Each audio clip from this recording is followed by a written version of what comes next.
Hi, I'm Scott Cosenza, along with Graham Noble, Dave Patterson, Lisa K. Donner, and John Clark, and this is the Conservative Five, Liberty Nation's online video news program.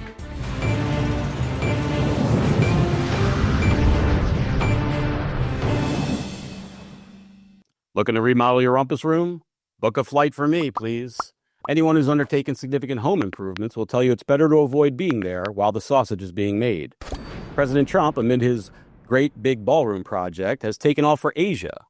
Is it a war-ending peace mission or an escape from the sound of saws? Or could it be something else, like the government shutdown has him flying all over the place? Graham Noble, Liberty Nation's chief political correspondent, has been covering the shutdown for us and focusing on the blame game. Which party is feeling the heat the most, Graham? Well, it usually turns out, Scott, that somehow, whenever there's a government shutdown, the Republicans get blamed for it. That seems to be always the way it goes. And then, of course, usually what happens is that they'll cave in behind closed doors to whatever the Democrats are demanding, and that's how the shutdown will get ended. This time around, I think everybody kind of knows really where the blame lies, that this time the Democrats are absolutely being held to account for it. 13 times now they've voted to block the continuing resolution that would open the government back up again. I think they're among their voters and among the people behind the scenes in the party. They all know that this is their shutdown. They own it. And I don't think there's any getting away from that. So, Trump is off on his trip overseas. I'm not sure when that trip was planned. It was probably planned before the shutdown anyway. But certainly is a good time for him to get away from the construction, and from the shutdown. Perfect time for him to be, trotting around the Far East, making business, making trade deals. Graham, it was planned with enough time to have the pre-printed banners that declared Trump as some kind of peacemaker. In fact, he has declared himself the greatest peacemaking president in history. Let's take a look. So as you know, this is one of 8 wars that my administration has ended in just 8 months. We're averaging one a month. There is only one left, although I heard that Pakistan and Afghanistan have started up, but I'll get that solved very quickly. I know them both, and the Pakistan, the Field Marshal and the Prime Minister are great people, and I have no doubt we're going to get that done quickly. That one started up a few days ago. And I just feel it's something I can do. I do it nicely. I don't need to do it, I guess, but if I can take time and save millions of lives, that's really a great thing. I can't think of anything better to do. But the 8 wars that my administration has ended in just 8 months, there's never been anything like that. Never. There never will be either. Former E-ring regular Dave Patterson, does that ring true to you? Has he really extinguished 8 wars? Well, I think there's a case to be made that President Trump has been pretty influential in bringing either peace or ceasefires to a number of conflicts.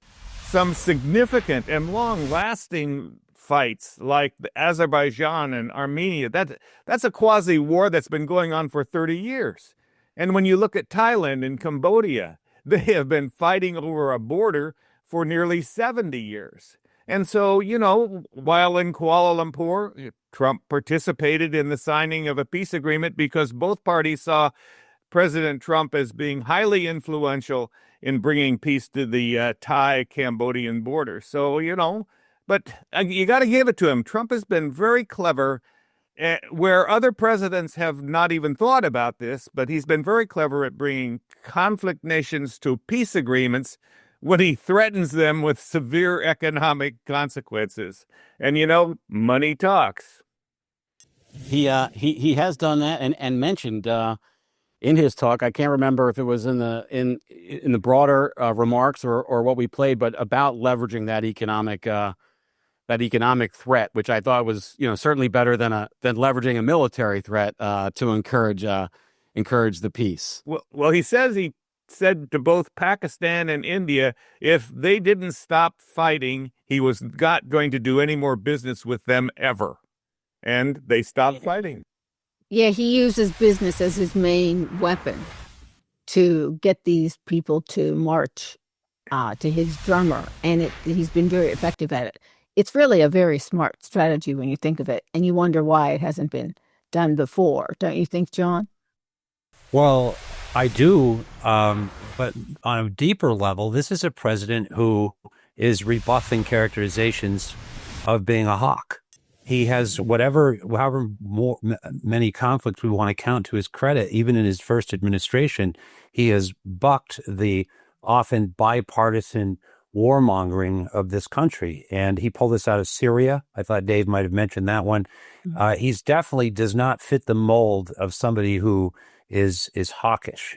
And that stands in contrast, some would argue, to the prior administration and even the Obama administration.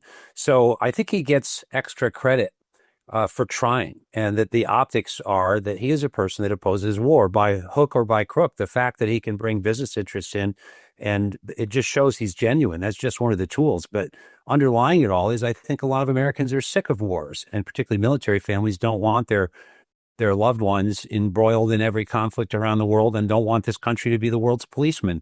And he has shown a consistent commitment to reduce our involvement in foreign conflicts and also broker peace where he can. Okay, you made a really good point about Trump, but who else did they say was the big hawk?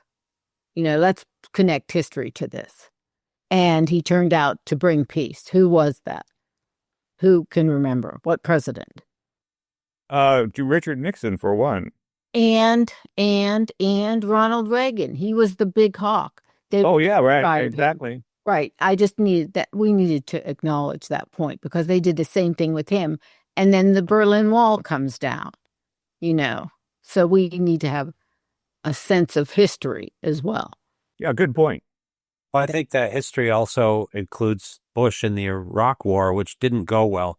So this is a good departure from that. And that's, again, a contrast between some who would say that the Republicans are the party of war. Donald Trump does not fit that mold at all. Right. Graham, have you been following any of the saber rattling with Venezuela and Colombia by any chance? And does that give lie to the notion that the Trump walks away from wars rather than enters them? Yeah, I think that's it. Well, I would say this anyway about Trump. I don't think he's any kind of.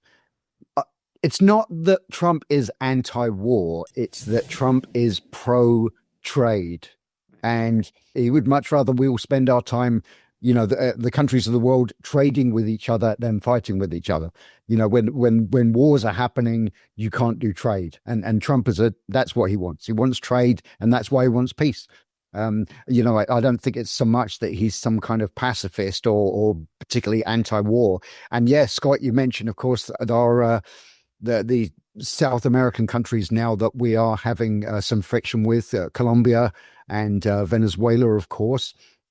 And I think Trump's hawkishness particularly towards Venezuela, is, and don't get me wrong, I'm no fan of Nicolas Maduro, but I think Trump's kind of abrasiveness and hawkishness towards Venezuela does kind of give the lie to the fact that Trump is the great peacemaker. I'm personally not a big fan of America getting involved militarily in any other countries. I personally don't at all mind that they're blowing drug boats out of the water, but that's just me. But yeah, it is difficult. The Venezuela situation does kind of conflict a little bit. Suspected drug boats, right? Oh yeah, well they could be fishing. True. I suspect they were in fact drug boats. What I have a problem with, from my perspective as an advocate for liberty, is when the administration calls those people terrorists instead of saying that we blew up a bunch of drug dealers, because it's the death of language that we fought so hard against with the most recent administration, and how they use the destruction of language to turn Americans against one another. And of course, Orwell has campaigned against this. And what I think made him great is the demand that free people require adherence to, a true language, and to call would-be drug dealers or drug transportation people terrorists, I can't abide. That's a really good point. But Scott, let's put your historical hat back on. Under the Reagan administration, they were first called narco-terrorists. Right, right. So you have to remember that the moniker of terrorism has been around a long time. And in terms of the danger and of the hostility of the narco-terrorists to the United States, I think they live up to that name. Dave, I think that you might be ascribing something that, so I hear what you said, and I'm familiar with that term from that era, but I think that was more associated with groups that were funding their own military activities with profits from like the Sandinistas, perhaps, or the Contras, rather than these groups which seem to be only about profits and using violence. It was actually the FARC in Colombia. Right. Okay. Right. Yeah. And they had motives outside of profit, which we presume is all the cartels are interested in is massive profits, right?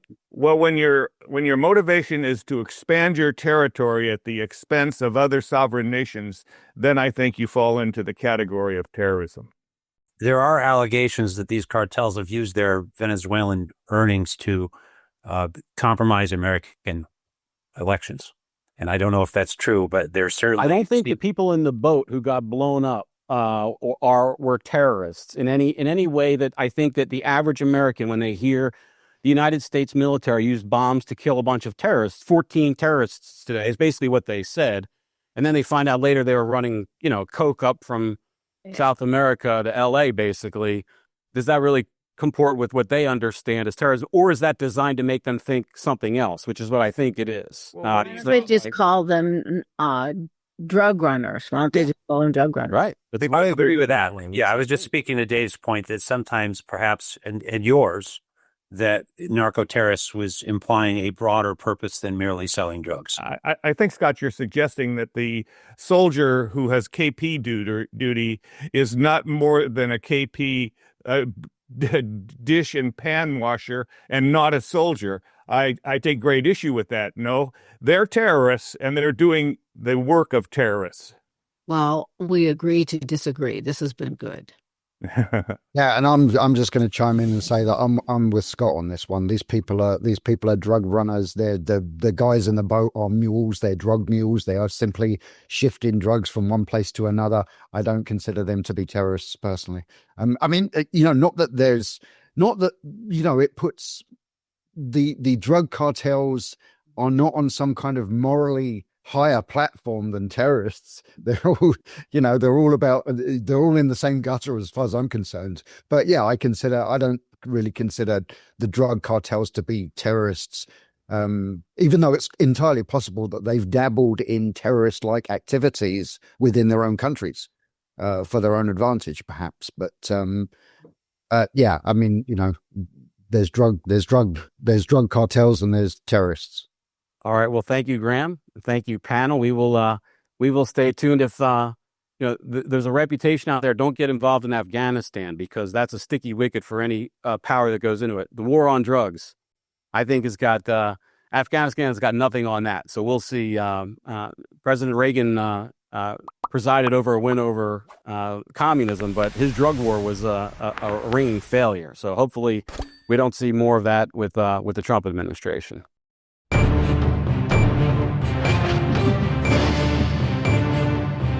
That's it for our Conservative 5 panel today. Check out our other C5 shows and segments on your favorite video platform. YouTube, Vimeo, Rumble, we're on them all.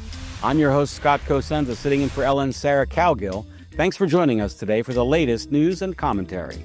Free thinking, free speech, LibertyNation.com.